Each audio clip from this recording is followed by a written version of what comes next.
All right, welcome everyone. We're Semblance of Sanity. I'm Caleb. I'm Jacob. And we're here for To Your Eternity, Season 1, Episode 1. A new show. And by a very particular mangaka. Okay. Yes, one that you are quite a big fan of. Just a bit of a fan of. Just a little. Yeah. If somehow you don't know, I'm sure this is probably something that people are talking about a fair amount if you're a fan of the show, but it's done by the same person that did A Silent Voice. And I'm a big fan of that movie and the manga and everything, so awesome. Cool. Having experienced both, you said you also checked out something unique about this anime? At the end of the A Silent Voice box set, there was the chapter 0 for this story as like a teaser to try and like bridge the fans from Silent Voice into this, right? Okay. I've heard though that the chapter 0 is very different from like what ends up actually being like the final product, chapter 1, all that stuff, because that's fairly common. But yeah, so I have a inaccurate general sense of maybe what this show's about. Yeah, my general stuff that I know is that a couple of my friends cried a lot. Gotcha. Watching this. Okay. And makes sense. Silent Voice, this, it's like right. Yeah. It made a lot of sense in that regard, but it is one of those things where the name doesn't really give me any ideas as to what this is about. Right. It feels like vaguely impersonal, actually, so that's why I'm like, wait, it's a feels thing? Okay. Yeah, I actually really didn't have much of a sense necessarily of what it was about either after chapter 0, so I'm curious to see how this goes and what kind of shape it takes and all that. But this show I believe recently ended airing. Gotcha. So we'll get everyone who's watching this with us having already watched like the whole thing. So y'all, without further ado, let's get into this. All right, everyone, now be sure to go check out the reaction portion of the video in the description below, then come back here for the discussion.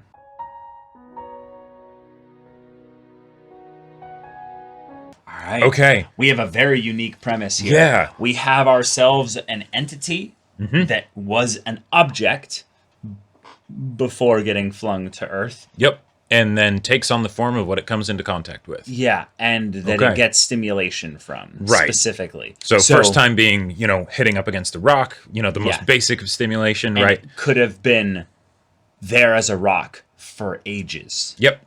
There's no way of knowing. Oh, yeah. Because we know that it was there at a point when there was moss that was able to grow on it. So, a long time. Yeah. Yeah. But then the random happenstance of a wolf that dies on top of it. Okay. The amount of time that must have taken to happen, this is really going to be the To Your Eternity kind of story where this show could theoretically span 1,000 years. Yeah, we could go over the course of human history. And this is just one of the earliest Yeah, that'd be crazy. There, yeah, if it went from like whatever the setting is, we don't necessarily know because this kid was in the middle of nowhere, right? But whatever the world is at and things like that, and then theoretically we could get to like semi-modern times eventually if the show went on long enough, Yeah, and I did get the vibe a little bit that they're trying to set up that this is not exactly a one-to-one Earth, right? Here. Yeah, not just because we have an orb alien thing, right? But because of the wolf, I don't believe that is a real species of wolf specifically. Yeah, I don't think so. But also, just the setup upon which that I think that we are supposed to be kind of in this discovery of the world itself. Yeah. Although it's called the Earth, so we'll figure out that. Right, that can just be a term, and that's something that I'm really curious about because a lot of the what I would consider to be like storytelling conventions were kind of bucked by this, right? No named character after the first episode. The main character had not spoken until the internal thought process at the end. I mean, there was that part where it said a thing and its head is the dog, or that's the thing. Or the kid said something. I don't think that was the entity speaking. You think that was the kid? I think that was the kid having died, and basically in that moment, that was just finding its family in death. It was great joining point. them. Right. So we haven't even necessarily had the main character speak yet. No, well that one time with the dog. That would. Yeah. So that would have been the one exception, right? Like, Right.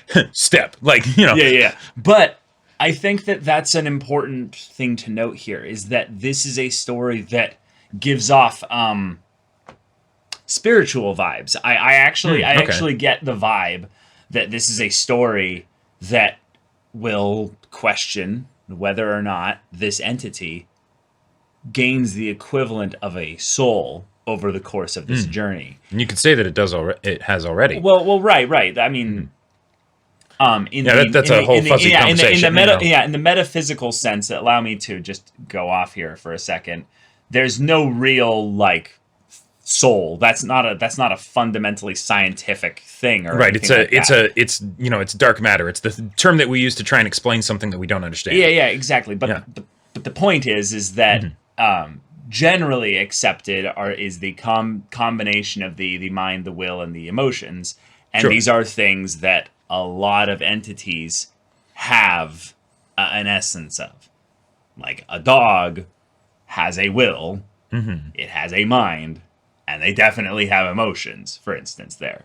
Now, a human being, however, is capable of like quite a few other things. Right, as well. More complicated mind, yeah. Yeah, exactly. And communication is the big one. Right.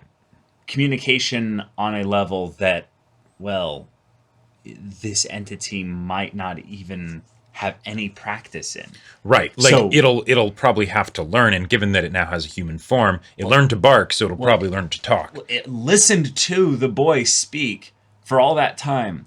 I want to put out a couple things here. The reason why the first episode gave us nothing from the creature is to set proper expectations about what this creature cannot do. Okay. And that, I think, is really important, because as of right now, we're kind of in this kind of exciting but also strange stage of where, what couldn't this creature do given enough time, right? Sure. Yep.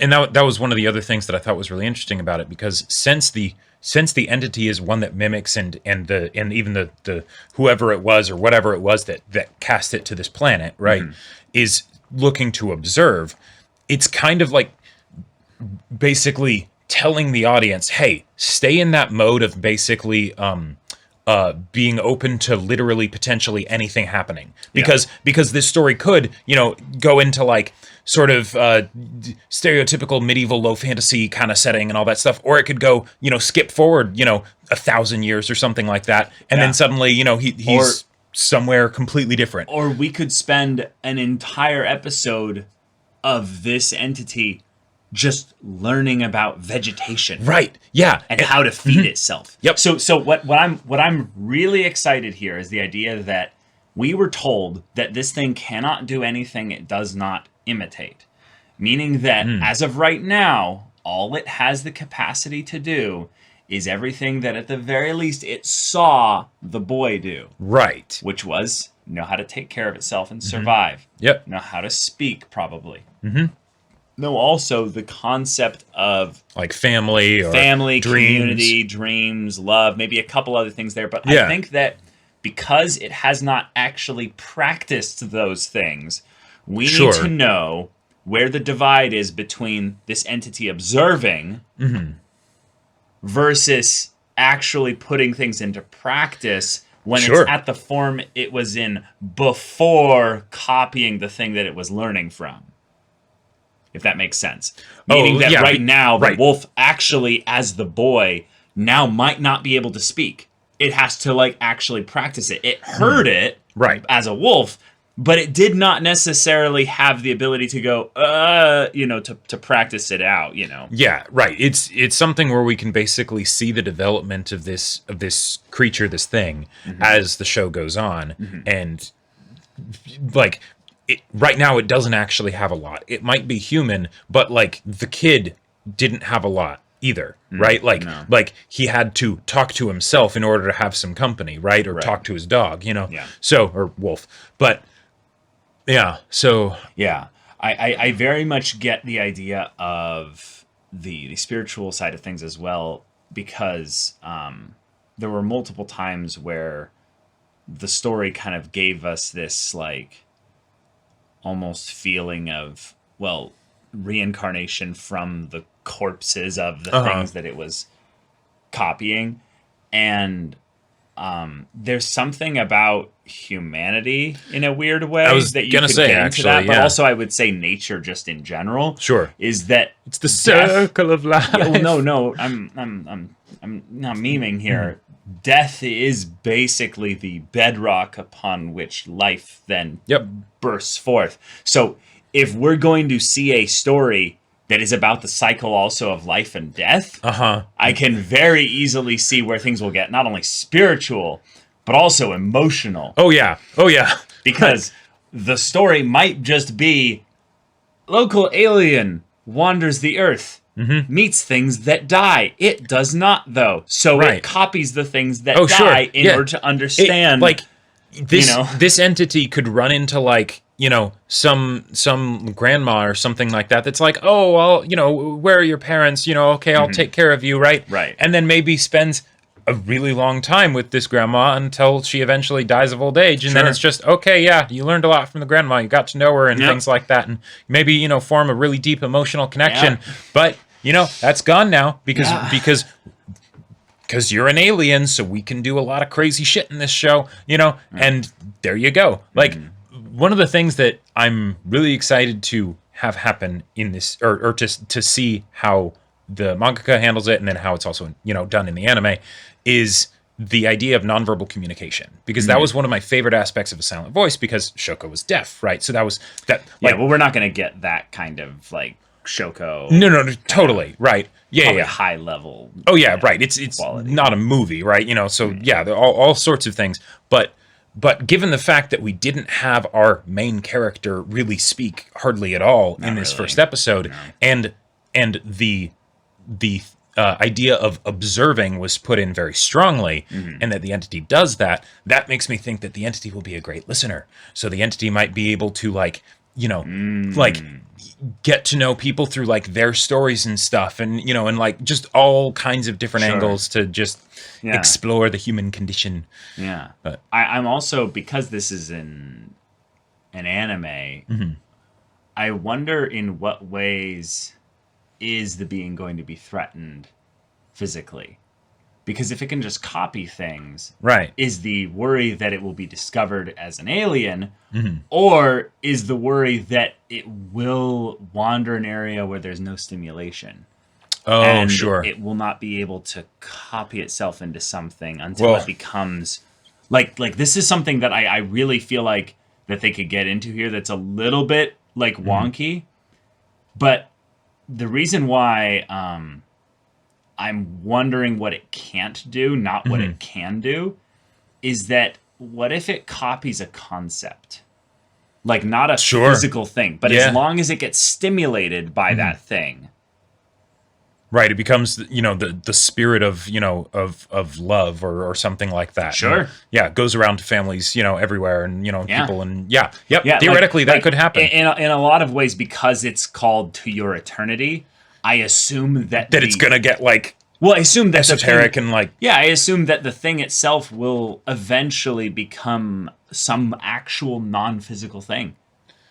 yeah, I can Like see that's it. the only kind of thing that would be actually eternal is something that's not physical. Now, if it just grants itself super healing, regeneration, immortality of sorts to Right. whatever physical entity it is, then Then cool, then yeah. cool. But if it interacts with people, eventually it's going to brush up against the idea that its physical frame is Different. it's a fleshy squish sack. Oh, sure, that too, yeah. and Right. and it can't function as well when it loses the fluid in its flesh sack. Right, and even if it can like regenerate it or something, that's still a potential limitation. Yeah. And what happens if because in this first episode we had boy and his special dog, right? That's about as wholesome of a little bubble as you can get. Now the environment was very Harsh. cold and uncaring, but Yes. boy and his dog. Right. If we go into the real world and maybe there's a war going on, right? And the boy gets killed, Sure. in like by just soldiers or whatever. Who knows, right? That'd be a pretty violent that would definitely leave an impression, right? Sure. And potentially that could be something that could be mimicked, right? that wouldn't necessarily be a very happy imitation. Nope. But that could totally happen. Yeah. I want to see the story practice the idea of different styles of pacing, though, because I feel like you could have entire arcs of this thing just learning. But I feel like you could also have an episode that spans 100 years. So I want to have both. I want to have my combination of those two. And I will say something that I would really help me with this show is if the times that we get like the episodes like this that are a lot more like theoretical and dealing with a lot of intangibles, like there wasn't as much concrete stuff to latch onto because we've got a shape-shifting alien thing, and then the environment is just wasteland of ice, right? And only the one character that's like talking, right? Yeah, it's to give us what's important, right? Exactly. And make sure we don't get lost on details. Yep, because when it comes right down to it, the world is not really what's most important, right? It's exploring humanity, and there's a very good chance that the world, if it does skip 100 years in an episode, right, could change dramatically over the course of the show. Yeah. So yeah, but I would love to get some like hard concrete like details of just other characters, what kind of person the entity is. I don't want that. I don't want that. No, I want them to have this thing be explored first. I want to explore this thing and what it is and what it's not versus the world. I consider the characters in the world and the world itself all the same thing. This thing is the eternal thing that's going to wander about. And there's tons of stories out there that do stuff like this where there's some kind of, not divine, but there's some kind of like supernatural entity that basically gets the opportunity to see the full gamut of this existence. Yeah. And they either do some form of analysis, right, or a observation, travel epilogue, or but basically they get to have an experience, and we're along for the ride. I don't need world building then. I want visual, just kind of simple storytelling of, how does this thing see that stuff? Gotcha. Like, why does it continue on once it's found maybe like a constant source of stimulation? Like, let's say it finds a town, right? Why leave the town? Why would it ever leave the town then? Maybe right? just when the town gets like destroyed or something. Like literally, would it stay there forever until everyone dies out or something? It's a very good chance. Let's say like in the very seconds of a preview, it goes into a forest. Right. Trees grow for years.